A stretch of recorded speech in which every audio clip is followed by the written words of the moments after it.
Director, Child and Adolescent Clinic, Longview in Vancouver. Next, Laura. Hi, I'm Laura Wittes, and I'm the Health Services Director for Renton School District. Annie Hetzel. Good morning. I'm Annie Hetzel, formerly employee of Laura Wittes. It seems like about a century ago, and school health services consultant at the Office of the Superintendent.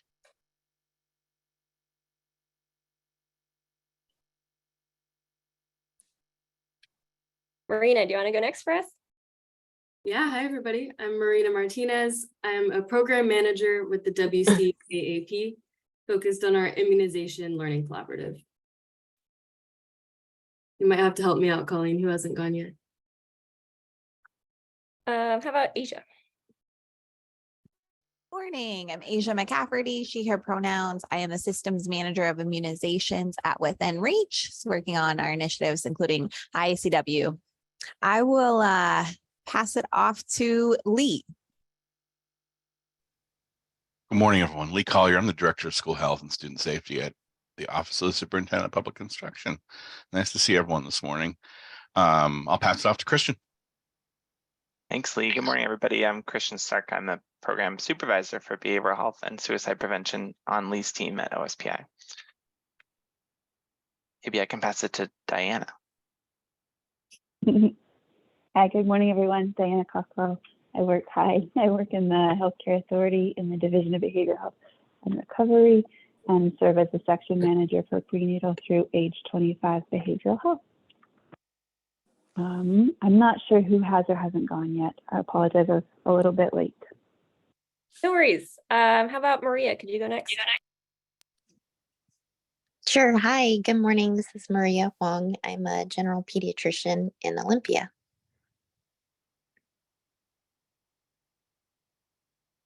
Colleen, help me out. Who's next? Maria. How about Sherry? Hi there, I'm Sherry Zorn, pediatrician, vaccine advocate, quality improvement coach with a focus on improving immunization rates. Thanks, Sherry. Anissa?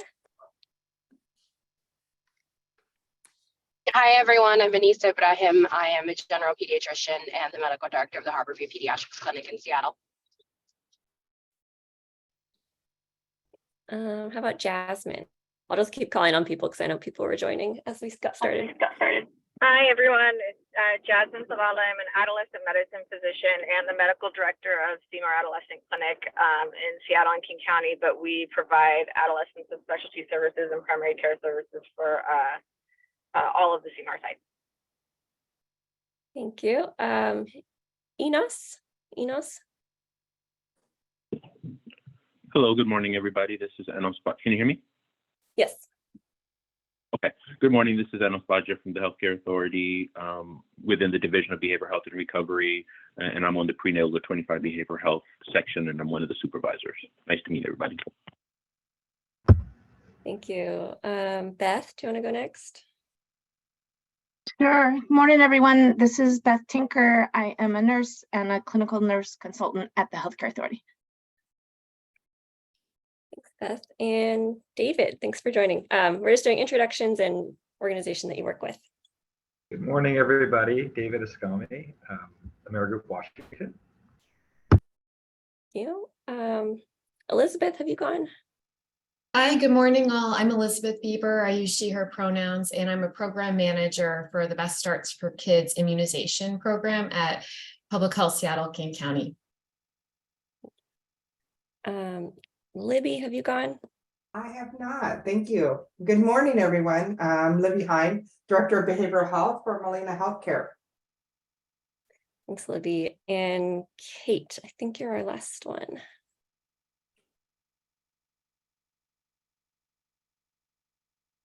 Are you asking me? Yes, or sorry, did you already go? I was also the first one. Oh, okay. Sorry. I think it's me. Oh, Kathy. Okay. Yeah, no, that's okay. It's Kathy Bay. I work for the Washington State Department of Health. I work in the Office of Immunization. I'm really excited to be here today, and I use she, her pronouns. Thank you. Thanks, Kathy. And then we just had Michelle join. Sorry, Michelle, put you on the spot right when you joined. We're just doing quick introductions and share the organization that you are with. Good morning, Michelle Roberts. I serve as the Assistant Secretary for the Prevention and Community Health Division at Department of Health. I'm glad to be here. Thanks so much. Is there anyone else I missed? I think covered everyone. Carrie Bloomquist, Carrie. OSPI Behavioral Health Suicide Prevention Program Supervisor. Glad to see everyone. Thanks, Gary. All right. Well, thank you all for being here this morning. I am going to hand it over to Christian and Lee to share their presentation, and feel free to put questions in the chat as we're going. I'll try to monitor that as well. But yeah, Christian and Lee, feel free to take it away. Everyone can hear me, yeah? We're sounding good, looking good. Things are good. I didn't expect so many familiar faces this morning, so it's nice to see everyone. So we're going to talk today about Washington school-based behavioral health landscape. This is a presentation that we were requested to do actually by Representative Callan as part of the Children and Youth Behavioral Health Work Group. She was looking for an overview of our system that doesn't exist. And I think if you take away anything from us today, I think we need to take away that we don't have a system of care for kids in schools right now. We have a patchwork of services and a patchwork of funding systems that attempt to support kids, and we are falling woefully short of meeting kids' mental health needs as a school-based system. So we'll talk a lot about the ins and outs of that. Again, we're pretty casual people. Feel free to throw a question in the chat or even interrupt us or question us. We're happy to kind of flow along the way. Again, my name's Lee Collier. My background is a social worker. I've worn a lot of hats, but prior to working at OSPI, I worked in special ed at OSPI prior to this position for about 5 years doing mental health, behavior, discipline work in that realm. Prior to that, I was a provider. I was a social worker, and I was a school-based programs director at a nonprofit in the Bay Area, providing school-based mental health and special education services at about 37 sites around the Bay Area. So that is I've been working with kids and working with kids in schools really my whole career, just in different realms and ways. That's the world I come from. It's nice to be around my colleagues again. And it's friendly faces. So it's great to see everyone. Let's get rolling, Christian. So we're going to talk about why. We're going to talk about what we're required to do. What are schools and staff required to do? How do we structure and organize this stuff? Who provides it? How do we pay for it? How well are we meeting the needs? And what programming is available to support right now? So let's talk about why. Why school-based behavioral health? Well, I like to show this slide first because this is an unnamed district in the state of Washington with demographics that actually compare to the whole state. So I put this slide up there to say, this is about trauma in many ways, and that we can look at the impact of trauma in this scale by looking at how much our adverse childhood experiences, AKA trauma, impacts our students and impacts all the things that we deeply care about and we know are either red flags or are symptomology, right? And I love this slide. I think it's incredibly telling for our system, what our schools are dealing with, what our schools are looking at, and the story that's coming out in our schools right now. We had a system before COVID that, on its best day, we had 3 to 5% of kids who needed tier 3 services in schools, right? Required some level of higher level care, intervention, or highest levels of intervention. We now have districts reporting they have 8 to 9% of their students who are requiring tier 3 services, right? We have a bloated tier 3 for many reasons. Many of which are that kids didn't receive tier 1 for a couple of years. We have giant gaps, giant transition gaps. We have kids who weren't acclimated, who spent a year decomping, right? And then we've thrown them all back into school and we're saying, all right, everybody, let's learn math now. The next slide, please.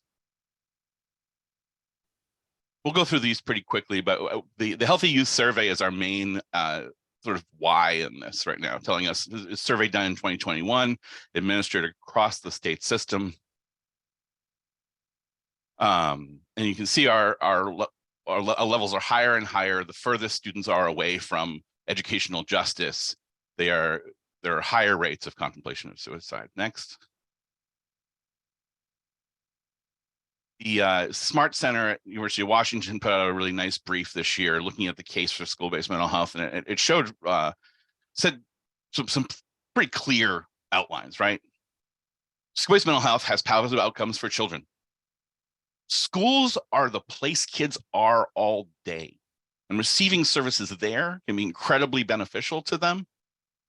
School-based mental health and social emotional learning promote a strong positive culture and promote academic outcomes. School mental health services are essential to ensuring our schools are safe.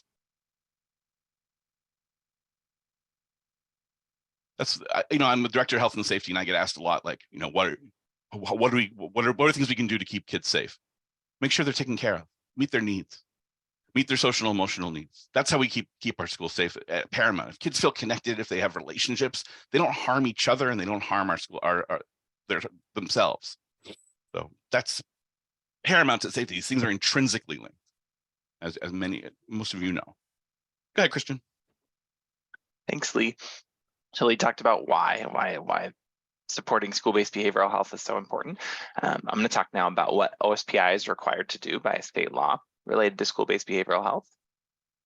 So first, kind of our most direct requirement is to support the RCW on the screen here for recognition, screening, and response. So it says, districts must adopt a plan for recognition, screening, and response to emotional or behavioral distress in students. The requirements of this plan should include considerations for substance abuse, violence, suicide, and sexual abuse.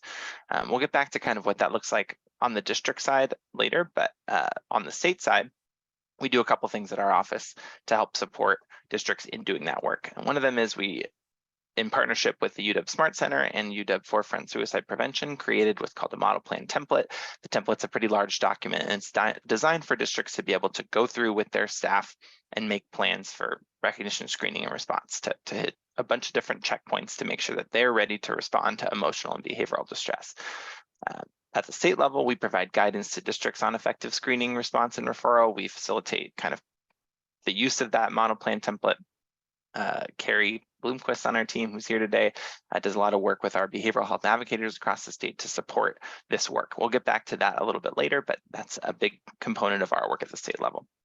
In addition, as part of House Bill 1214, which passed in 2021, OSPI was required to survey all school districts in the state to determine their compliance with this RCW. That data collection is now done. It was a big survey effort from one of the people on our team. And now we've been sharing as an office that the results from that survey data with folks at the ESD level that we'll talk about later, but also with districts to help inform kind of how we go about this work. I do want to make a quick distinction there between sort of like compliance monitoring and collecting information. That survey effort helped us collect information on what districts are doing, but didn't come through as you might imagine the state could do and do some kind of compliance kind of check that had any kind of teeth. So we'll get more into what that looks like, but that's an important component there. So I'll talk real quick about the Behavioral Health Navigator Program. The Navigator program started as a pilot program in 2019 in Spokane and in the Capital Region, Olympia area. So there are what's called educational service districts for, I think all of you may be familiar with them, but if not, they're regional education offices across the state. There are 9 of them. They provide many different supports to districts in their regions, and we work with them quite a bit as a regional leg of kind of the work that we do at the state level. So the pilot program started in 2 of those ESDs. Eventually it became funded for all 9 in 2021. So there's now a dedicated full-time behavioral health navigator in each of the 9 educational service districts. And those folks do a number of things to connect districts with behavioral health supports in their regions. They started by doing a pretty large survey effort to interview as many of the districts in their regions to understand what behavioral health supports they were offering, what kind of barriers they were seeing, get an idea of kind of the landscape in their region in terms of school-based behavioral health. That survey collection ended up including 219 of the 295 school districts in Washington. So it's a large data set, and we'll kind of refer back to it in this presentation a couple times. But we also, as an office, have just used that information to kind of guide some of the work that we're doing at the state level. These folks meet bi-weekly with our office to arrange collaboration, share resources, engage in technical assistance, kind of provide supports across the state, share information across the different regions. They also conduct suicide prevention trainings for districts and help connect districts with existing resources training in their regions. And then finally, kind of going back to that previous slide, the navigators support schools with their plans for recognition, screening, and response using the model district template. So they're helping districts make those plans, helping districts do that kind of planning, identify resources in their region to help do that planning. You can find their contact information on our website. They're great folks to connect with in the different regions across the state. So a couple quick notes on those last two slides. So OSPI, and through that work that I just talked about in the last two slides, does provide guidance and technical assistance and support programming related to school-based behavioral health. We provide a number of different supports to districts. We help connect districts with existing resources, quite a bit of that kind of work. But there's several things that we don't do in terms of school-based behavioral health, and they're listed here on the screen. OSPI does not provide funding to districts outside of basic education dollars, which we'll go back to later, for school-based behavioral health. OSPI also does not have regulatory authority over how and to what extent districts develop school-based behavioral health supports. OSPI also does not oversee behavioral health services in K-12 education, and we don't provide districts with strategic direction on the minimum level of support schools are expected to provide students, nor oversight to ensure it takes place. So these are, I think, really important caveats, and get to what Lee said at the beginning. Districts are required to do planning, but we're not able to provide direct supports to make sure that that planning meets certain benchmarks. We'll go back to this later, but important piece here. So given that, what are schools and school staff required to do?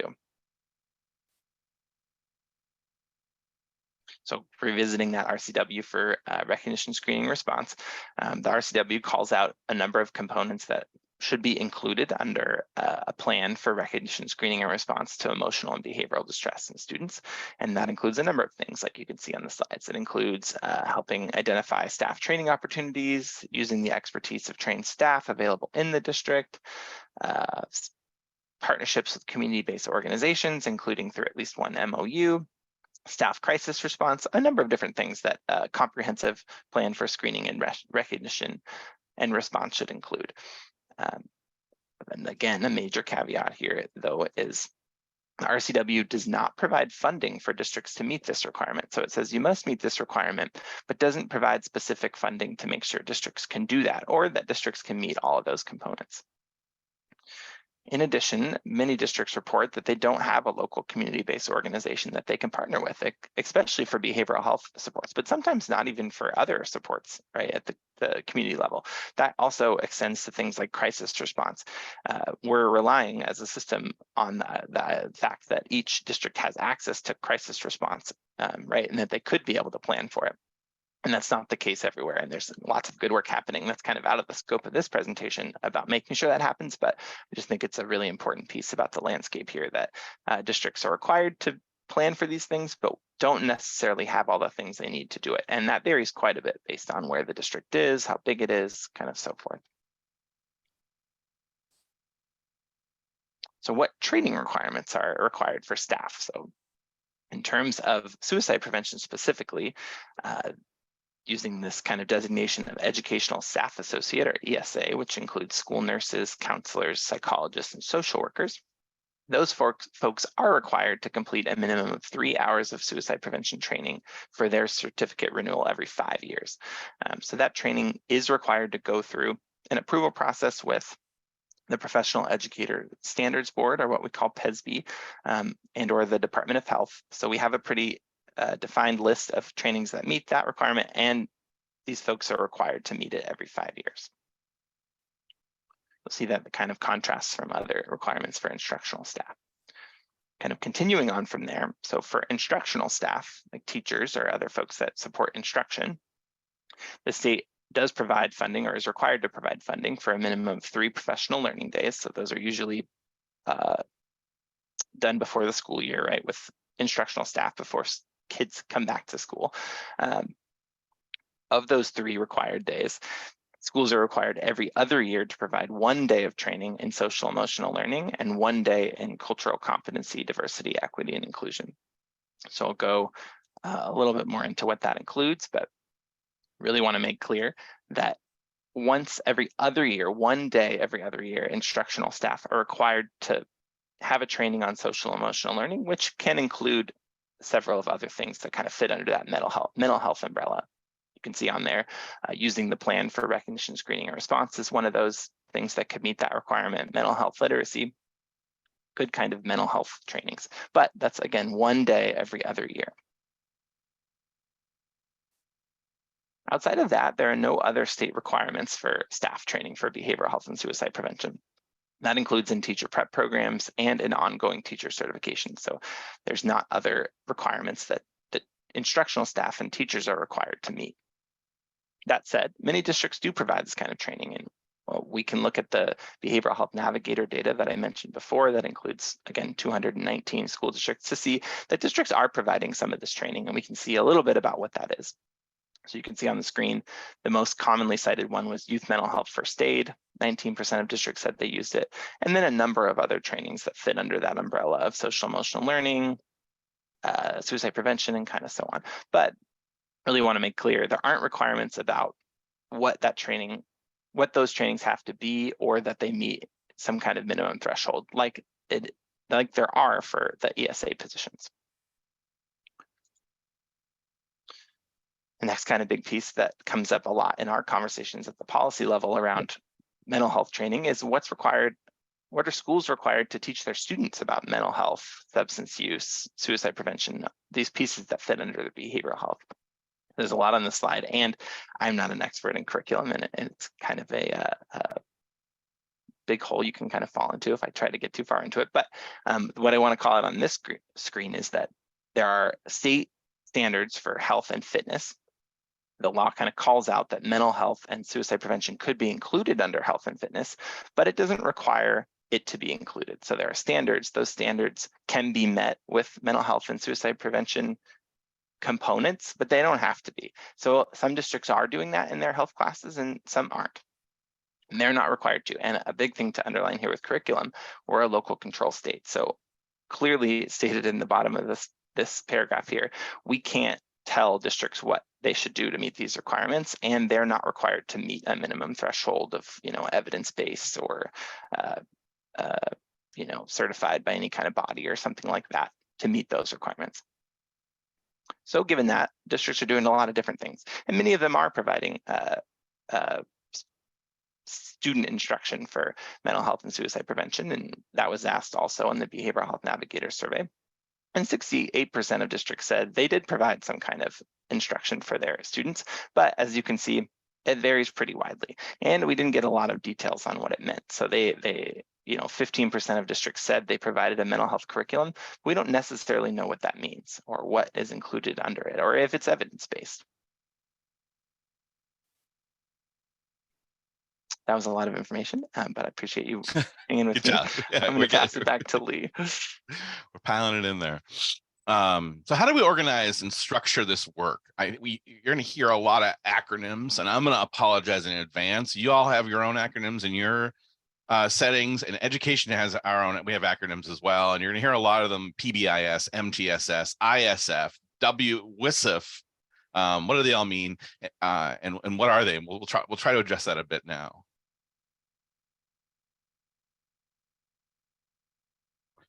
So MTSS, or multi-tiered system supports, is a framework, much based on the public health model, preventative, and it's focused on organizing the adults, right?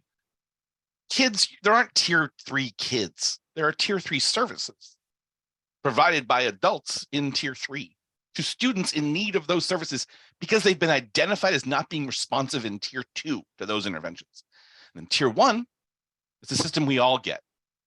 What everyone's getting, everyone's delivering, everyone is part of delivering SEL in our schools. SEL, social emotional learning, is tier 1 of MTSS, right? Every kid's getting SEL in an ideal system. Universal screening, also part of tier 1, right? So we're screening all of our children. We know what's going on with them when we're delivering SEL. And then the kids who aren't responsive, and we have a number of early warning signs to elevate to tier 2 services. Attendance, discipline are our 2 big ones, our 2 big flags, right? There's other ones as well, academics, of course. But for mental health, drops in grades, attendance, discipline, right? That's what we're going to flag to our next tiers. And then, I ran tiered intervention supports for school-based mental health for years. And our tier 2 was targeted groups with kids. So we had groups we would do for anxiety and depression, acting out, some social emotional stuff. And we did a lot of check-in, check-out too, right? So these were kids who weren't receiving individual therapy services. They weren't, they weren't targeted for it, at least in the school building. They may have been on their own time, right? But as far as the school was considering, they weren't on that conversation. It wasn't until they're in tier 2, they're getting a dosage in tier 2, enough to establish a pattern, receive data, and then we look at, okay, and they may be in need of tier 3, our highest level of services, which we'll start to talk about, we start to involve our community partners with. Next. Washington MTSS framework is very clear. We have 5 key components of team-driven shared leadership, database decision-making, family, student, community engagement, continuing of supports, and evidence-based practices, right? MTSS is saying, what are we putting where, who's getting it, and how much of it, right? And none of this is done without an equity focus, right? So if our practices aren't culturally responsive, they're not evidence-based as far as we're concerned, right? They have to be responsive to our student population and meet our student needs. And that's like family community engagement piece of the puzzle, right? Putting that all together. So making sure the kids are receiving the services they need, that are responsive to who they are, where they're at. Next. We have many initiatives, as you can see, that mention MTSS or are some level of MTSS supports across the board. So we see this word a lot, and we're plugging all of these things, all these sort of education terms and buzzwords, they're getting plugged into a multi-tiered system of support. Next. The interconnected systems framework is where our community-based providers come in, right? It's about a single system of delivery for education and mental health supports in schools, solution to the challenging needs of the whole child. ISF is about how our community-based partners engage with our MTSS structures. It's how you plug in to the puzzle, how you plug into that tier 3 and tier 2 supports, and tier 1, eventually, right? But it's how that puzzle piece happens. Christian, do you have that visual slide on here? Yeah. So we'll go to the next one after this. You can, yeah, that's what I wanted to see. Yep. Do you want me to go one more again? No, we'll stay here. We'll go to the next one in 1 second. Yeah. As you can see, our interconnected systems framework, this is how our community-based providers are sitting within our MTSS structures, right? That's how y'all plug in. Supporting with universal screening, supporting with social emotional learning, providing trauma-informed training to schools. We're looking at small group activities in tier 2, and then tier 3, we're looking at embedded services, coordinated care, individual assessments, intervention, family supports, right? Tier 3, think of the school needs help a lot of the time, right? We need expertise. And that could be an ESA who's hired by the school. It could be a full-time staff member for sure, but it also could be a partnership with our community-based provider. Next. I love this visual because it looks at our 2 systems, right? But this is from the school perspective, right? How we see the supports are coming in. School-based community providers are providing a chunk of most of their work is happening in tier 3, a little bit of tier 2, a little bit of tier 1. When you hear ISF, Interconnected Systems Framework, that's what this is. That's what we're talking about. Best practices. UW Smart Center has some incredible trainings in this and has some incredible resources in this area. We'll go through this quickly because this is really this is schoolese at the best. You'll hear a lot about the WSIP, right? And this is our Washington specific system of how we're spending LAP funds. So these specific funds that are targeted at poverty thresholds. So extra money given to districts who meet poverty thresholds specifically, to support reading, math, and behavior services. And if they're going to access those dollars, starting in 25-26, they need to use the WSIP, which is a integrated student supports protocol. Really tells us how districts are using it. It helps them and it makes sure that if they're using these dollars, that they're connecting with their communities, their community-based providers and their communities, the people in their communities, and making sure that those, again, what they're doing is responsive to the needs and not just driven by a bunch of people at the district who don't know their community, perhaps, right? Next. ISS is interconnected student supports. It's all of it. When you hear ISS, it's everything together. PBIS, MTSS, ISF, WSIF. We'll make up a new one before the end of the week. I'll come in next time you see me. I'll have another acronym no one's ever heard of, and we're going to talk about that. But it's all going to be in this interconnected student supports, right? Integrated systems frame. ISS is what students receive. Integrated student supports works within MTSS, right? Big picture. Next.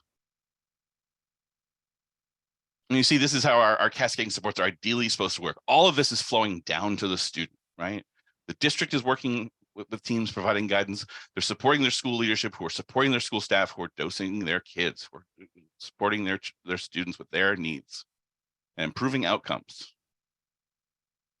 We build systems for students.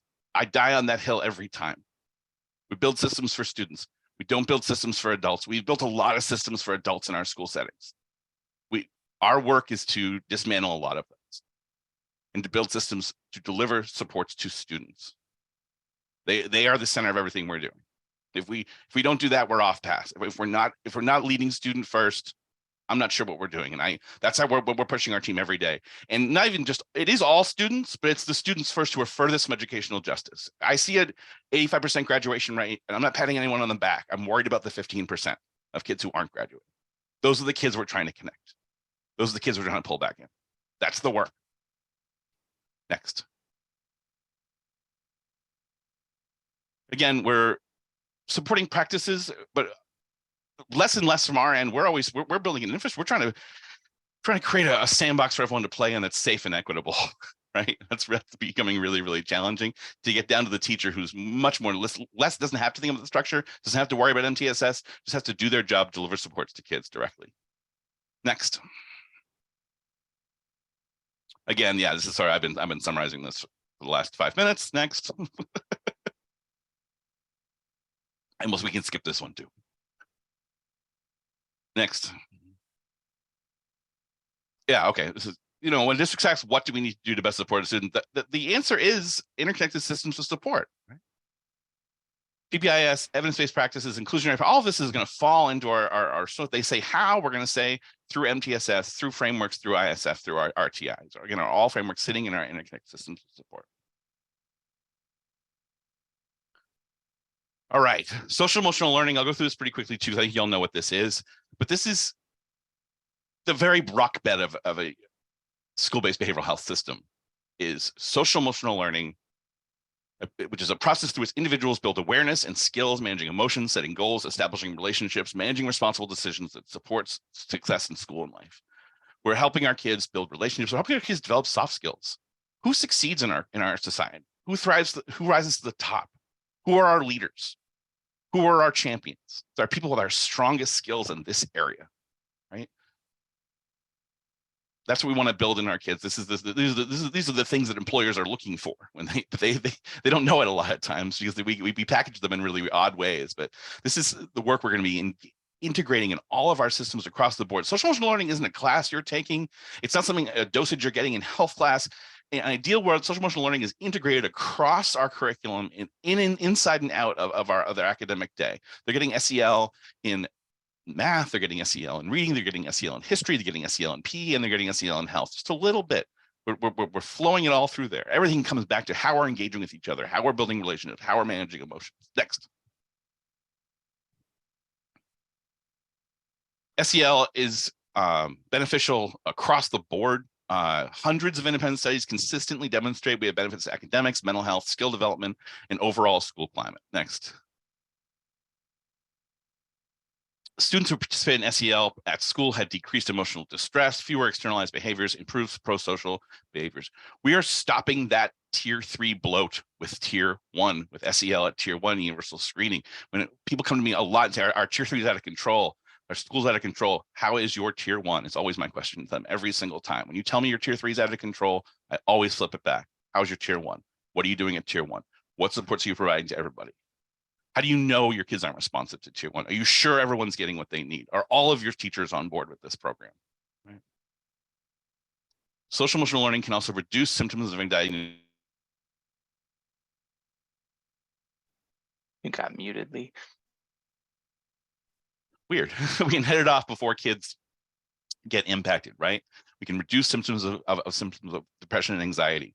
The worried well, as my wife's a psychologist, clinical psychologist, and the worried well, she's often talking about. Next. So our screeners in general is a tool that allows for early intervention of mental health disorders. It can be deficit-based, diagnostic, and can be used to provide immediate support for mental health. We don't screen for SEL. SEL assessments are done to tell what the adults are doing in the system. We can't screen kids' social emotional learning because bias is rampant when we start to do that, and it gets really, really complicated and incredibly problematic at times. So when we're looking at assessing SEL, we're assessing what the schools are doing, who's getting it, who's delivering what, how often, how frequently, at what quality. Next. And again, we talked about, this was a request from our previous presentation, but that comprehensive sexual health education, that the requirement for K3, even though we heard a lot of sensationalizing stuff about the requirements for comprehensive sexual health education at that bill, the only requirement at K3 is SEL. So that's what kids are getting. Nothing beyond that. They only get into human growth and development in grades 4 and 5, and then healthy relationships, affirmation, STD, HPV prevention starts in 6th through 12th grade. But when we're talking about K3, we're talking about SEL, tier 1. Next.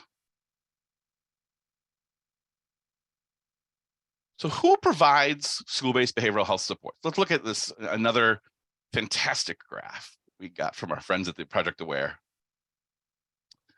So tier 1 in a tiered framework is everybody. All the ESA staff, paraeducators, teachers, integrated community-based organization staff, interventionists, teachers, family liaisons, everyone is supporting this system at tier 1. We're all building our school climate. We're all infusing SEL into everything we're doing with kids and making sure we get touch points for kids across the board, right? Tier 2, again, can be with training, can be anyone who's working with kids can be providing tier 2 supports in schools for school-based behavioral health, right? We can do targeted groups, best done as a co with a clinician would be great, but we don't always have that. So we can train a lot of our lay people in curriculum to deliver groups for kids, not mental health, but supports, conversation groups, relationship groups, connection groups, making sure kids feel brought together, making sure kids feel checked in with, right? These are all things people can do at different levels of training. Tier 3 is where we get into professional expertise, right? These kids haven't been responsive at tier 1. They're still struggling at tier 2. And we said they still need tier 3 service. Tier 3 is, again, when we're bringing in someone else, our community-based providers, our school embedded in clinics or through telehealth, or licensed direct care ESA staff. Next. Okay, Christian. Thanks, Lee.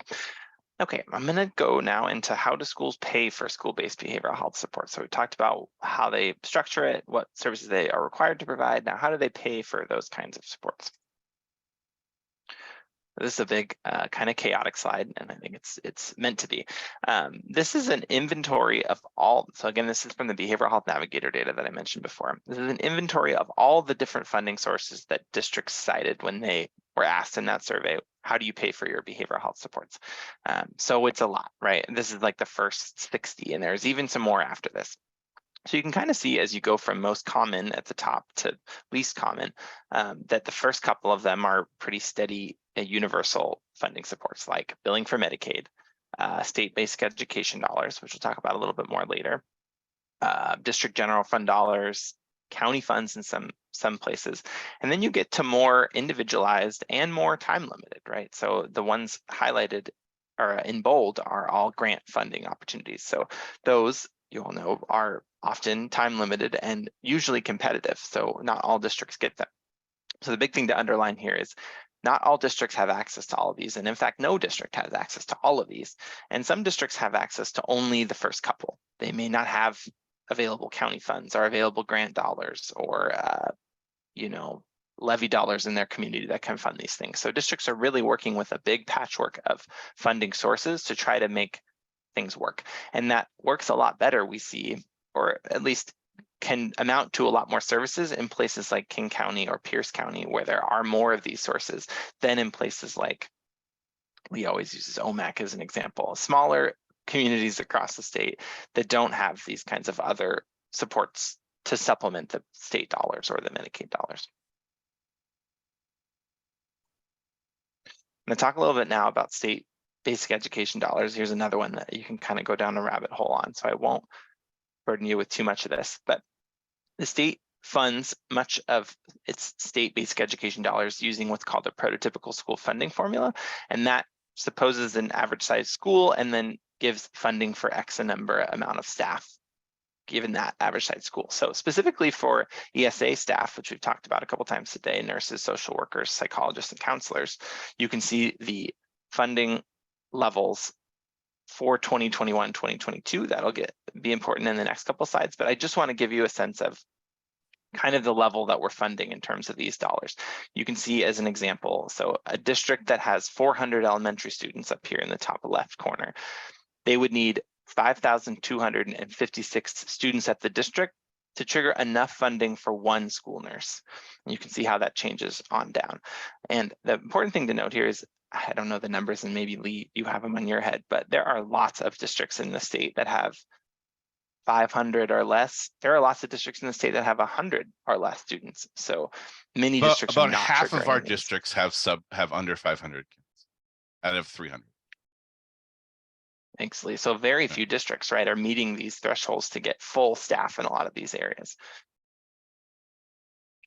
So go now into what's changed. So the legislature did provide a large investment in the prototypical school funding formula, specifically for these staff members, these physical, social, and emotional staff members, starting last year. So the bill was funded in 2022, starting in the last school year, the one that ended in a month ago, 2022, 2023, the number invested in these positions in the state basic education dollars started to go up. It's going to continue to go up next school year and the one after, and then maintain at those higher levels.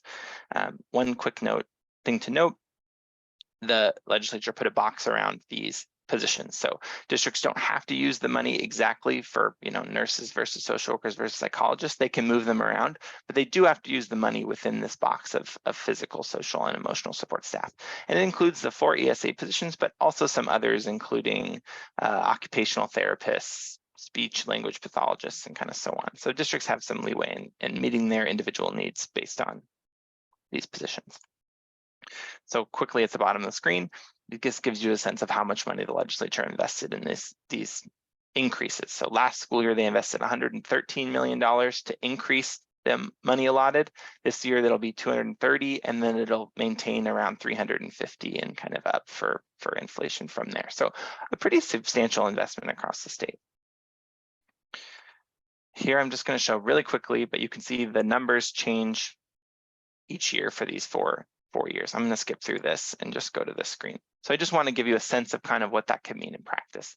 So if you were to suppose a district that has 10,000 high school students, which I think maybe 1 or 2 districts, I mean, not more than 5 districts have that many. And I'm not even sure if it's that many with high school students, but large district that we have very few of in the state, right? The changes across these 3 years of increases, so by the time we get to 24, 25, is pretty significant, right? That's going from funding 1.6 school nurses to 13 school nurses, or a quarter school social worker to 2, right? That's a big difference. But again, if you think about these smaller districts that Lee just mentioned, if you only have 100 high school students in your district, the numbers are going to increase from 0.02 nurses to 0.14 nurses. So those folks are probably not going to be able to hire. I mean, they're definitely not going to be able to hire one more nurse because of this funding. And that's where all that kind of additional funding sources came on that slide. So districts are having, these kinds of districts are either not hiring these folks, or they're piecing the funding together using grants or other local funding or so on. Or they're, again, not doing that because they don't have access to that funding, or they haven't been able to get access to that funding. So I think this is a really important piece of when we talk about state basic ed dollars. And then here, just real quick, this is the funding increases for the first year of this funding increase. So for last school year, 2022-2023, we can see, this is our, go back and forth with our apportionment team. I think technically we can't say these are from the funding increases, but I think it's also helpful to look and see, okay, they invested $113 million into the funding formula, what happened to school staff? And we do see some modest increases in these positions. So 4.8% increase in the number of counselors that school districts reported working in schools, 34% increase in school social workers, but you can see those numbers are lower, something like 115 to 173. So again, we don't know exactly what's causing these to increase or what they'll look like next year, but it's encouraging to see more of these folks working in schools given the increases. And then finally, I'm going to show this real quickly. We have a couple of our friends from HCA here with us today, but Medicaid is also a major source of funding that all districts have access to. And there's a couple different ways that districts can access that funding, and they're shown on the screen here.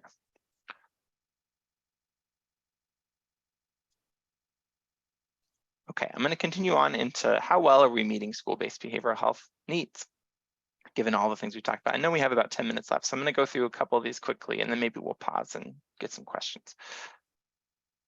So real quickly, the survey, the Behavioral Health Navigator survey asked, do all students in your school have access to behavioral health services? About 50% said yes, but I think a big caveat is that was just a yes or no question. So we don't know necessarily if they're meeting certain benchmarks. We know if they think they're meeting all their needs, which says a lot also, but again, kind of underlines the sort of patchwork of what districts are doing, what districts consider to be kind of comprehensive supports and so on. Quickly, I just want to show the question then said, if you're not providing behavioral, if you're not meeting the behavioral health needs of all your students, what are the barriers? And we got quite a bit of information on what those barriers or what districts were experiencing as barriers from that question. So I'm just going to quickly go through what those were. You'll see the top three relate to either school staffing or capacity for behavioral health supports, right? And that could either be, like we were saying earlier, school staff themselves or the community-based providers they have access to or don't have access to. So real quickly, just to scan through them, those top three are staff related. We have school staff shortages. School service capacity doesn't meet nature of needs, so that either means the district is experiencing needs that are way too high for what their staff can provide, maybe way too much tier 3 need than their staff can provide, or they have a counselor, but they need a mental health counselor, or they have a nurse, but they don't have a guidance, or a social worker or something like that. And then the last one is lack of provider capacity. So they just don't have, there either are mental health providers in the community, but they are full, they have long wait lists, or they don't have any providers at all. That was also a common response for, again, more rural districts. They don't have one that's within 50 miles, and it's really difficult to make connections when that's not the case. I'm going to go through these, but other major barriers you saw on 2 screens ago, physical access to transportation, insurance and cost barriers, language and cultural barriers, inconsistent access across school districts, so within different school buildings, and then stigma, right? That's a big one. So this one just asked, who provides these services? So who provides the behavioral health services you provide in schools? And you can see 47% said both school staff and outside agency staff. 35% said only outside agency staff, 11% said school only, and then 7% of the district said neither. No one's providing behavioral health supports to our students. I'm not going to spend too much time here, but there was a behavioral health audit done by the State Auditor's Office in 2021 that looked at the K-12 system, behavioral health system, or lack thereof, right? What's available for school-based behavioral health. And we've touched on many of these things already, but I wanted to make really clear the barriers on the left side here are a lot of those same ones that I just showed. But the system barriers, I think, have been a big takeaway for our office. The audit found that the state's current approach is fragmented and lacks sufficient resources. It found that state law doesn't designate a state agency to oversee behavioral health services. We kind of said that earlier, and that the state lacks a strategic, comprehensive direction on the minimum level of support schools are expected to provide students. So really important pieces there. Like Lee said at the very beginning, there is a lot of great work happening out there to meet behavioral health needs in schools, but there isn't a system to make sure that those needs are being met everywhere and that they're being met to a certain specific standard, right? Go back to you, Lee, for this one, and then maybe we stop after this slide. Yeah, I see Libby's question in the chat. Libby, that's the circle we come back to as well. That I can tell you that everything we're doing in our subcommittee, so Christian and I both work with the subcommittee on the Children and Youth Behavioral Health Work Group Subcommittee on School-Based Behavioral Health and Suicide Prevention, where all of our conversations circle back to workforce. So workforce is our entry-level workforce in particular, but also credentialed, licensed workforce is not enough to meet our needs in our state, period, right? I would love to give every kid with emotional behavioral disorder in receiving special education services a mental health supports. We don't have the providers to do it. We couldn't possibly do it. We couldn't assign one to every contained classroom in our state if we wanted to. So we're doing this in partnership with our workforce and rates subcommittee all the time, and it's a constant conversation. Workforce is, we and you are in the same boat. We are also in that same boat with the same sector, right? I think we're down 15% from where we should be for special education teachers. I bet it's worse than that now. That was the last number I heard. Anyway, the Children's Alliance report, which came out, recommended, made some pretty clear recommendations with some work that was done in partnership with OSPI and ESDs and the Smart Center, where we really flagged universal screening with brief intervention and referral to treatment across systems wide, across the system totally. So big thing they said was if we could implement universal screening and fund it, as well as having expanded telehealth options, we could close the gap. They saw the gap at about 40,000 students who were in need of and not receiving care. So kids who identified, I have symptomology, but I'm not able to receive care. And they said that the report they put out said two really clear things: universal screening and expanded telehealth would do a lot to patch some holes. Again, we don't have a system to plug those into, so it would be patchwork again because our system is so piecemeal together. No, as I see a hand. No, I don't. Yeah, the hand's still there. Sorry. Oh, okay, cool. Sorry. Playing with my computer a little bit. So I guess with these recommendations, my question is really, is virtual wanted, right? Like you all brought up, there was stigma associated with even accessing mental health care. And I see that with the patient population that I see here, which is why some of our students, even if there is a therapist at school, would want to see a therapist, but don't want anyone knowing that they're going to see the school therapist. So I am curious to see how like LA County and other places have done that and how that's been done well. Yeah, and then we're my looking for other data question, too. my last a couple other questions is that the screening and referral to who, right? Like if no one's regulating this, it's kind of a free for all again, where we don't know if it's actually working or not working and how are people trained.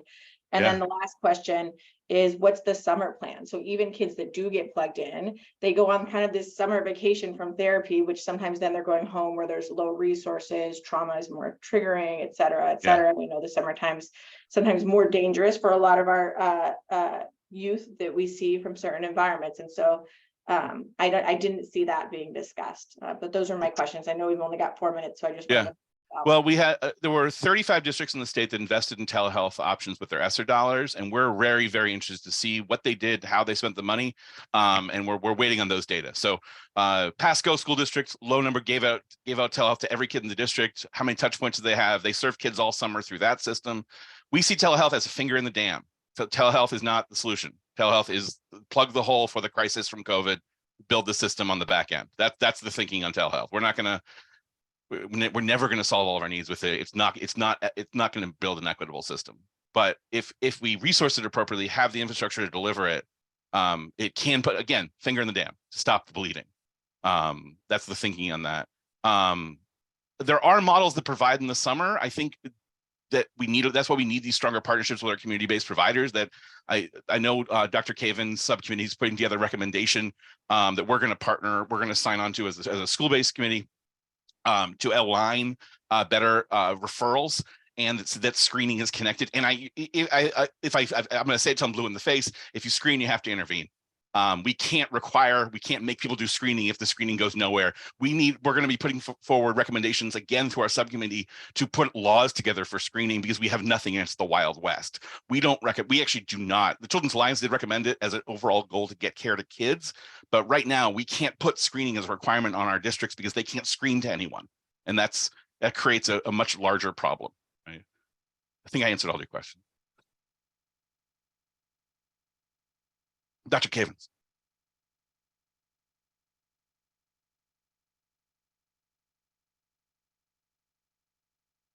Dr. Cavens, you have a question?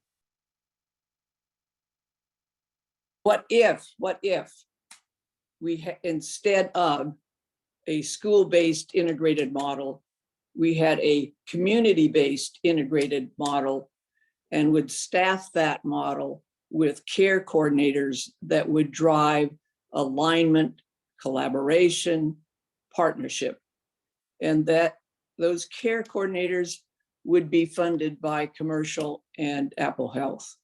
What if? We love it. Let's do it. We love it. Dr. Cavens, we talked about this a few weeks ago. We love it. And we will support, definitely support that in our subcommittee for sure. We think it's a great opportunity. The expertise isn't in our schools, it is in our community-based providers. I came out of that world. Would love to see that partnership flourish. And that answers our summer question, that answers our universal screening question.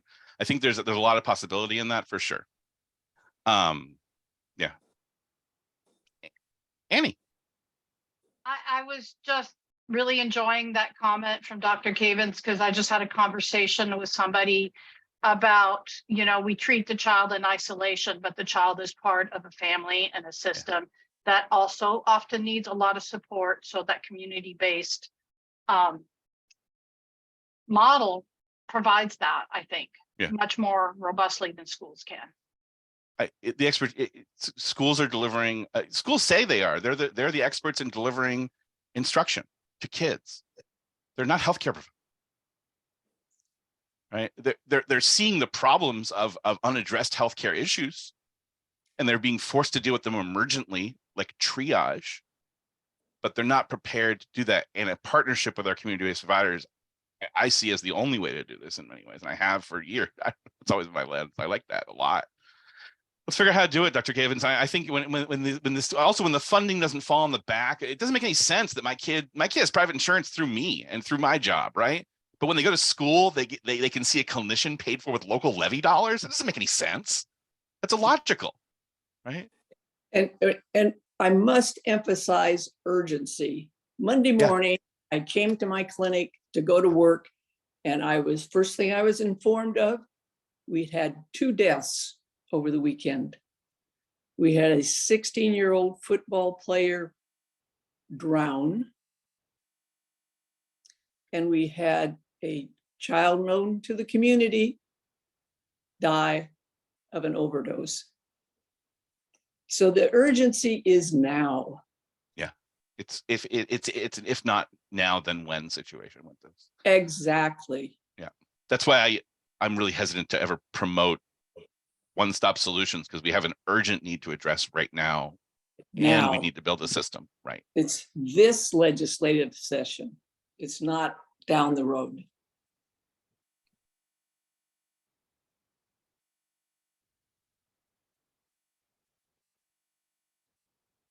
Thank you, Lee and Christian. I think this is such an important conversation that definitely, is ongoing, and our kind of hope in having this conversation with Champions for Youth is thinking about how this committee specifically, since we have such an engaged and fantastic group that represents community-based organizations and health plans and providers, we're already, working together in such a great way. How can we support school-based behavioral health services? And, specific to this group, just how can we best support the work that's going on and meet the needs of students in schools? And so this information is so fantastic, and we really appreciate your slides and all the great information that's in there. And I hope that we can continue to kind of use this information to think about how we can best support. And yeah, I just want to say thank you again. It's really, really great information you shared, and such important work. And I appreciate everyone's engagement as well. I know we're a couple minutes over. Yeah, the connections are fluid. You have two incredible people from OSPI sitting on your committee. And we connect with Sarah regularly as well. So we're happy to continue the ball rolling. The solutions to this are going to go through the Children and Youth Behavioral Health Work Group. So that's the path to address these. And I think this collaboration between our subcommittees is a really strong way to start moving these ideas forward. Yeah, absolutely. And yeah, at our next meeting next month for the committee, we're going to be revisiting our group's kind of goals and specific areas or topics that we want to focus on for the upcoming year. And so we're definitely going to continue this conversation and, stay in communication with you all at OSPI and other community-based groups to just see how we can best support our kids. I think we will wrap up there. We were recording today since a few folks couldn't make it, so I will share that out with everyone. And I appreciate Lee and Christian, you sharing the slides as well, so that we can share those with our committee members. And yeah, just want to say thank you again. Thank you. Our pleasure. Thank you. Appreciate the time.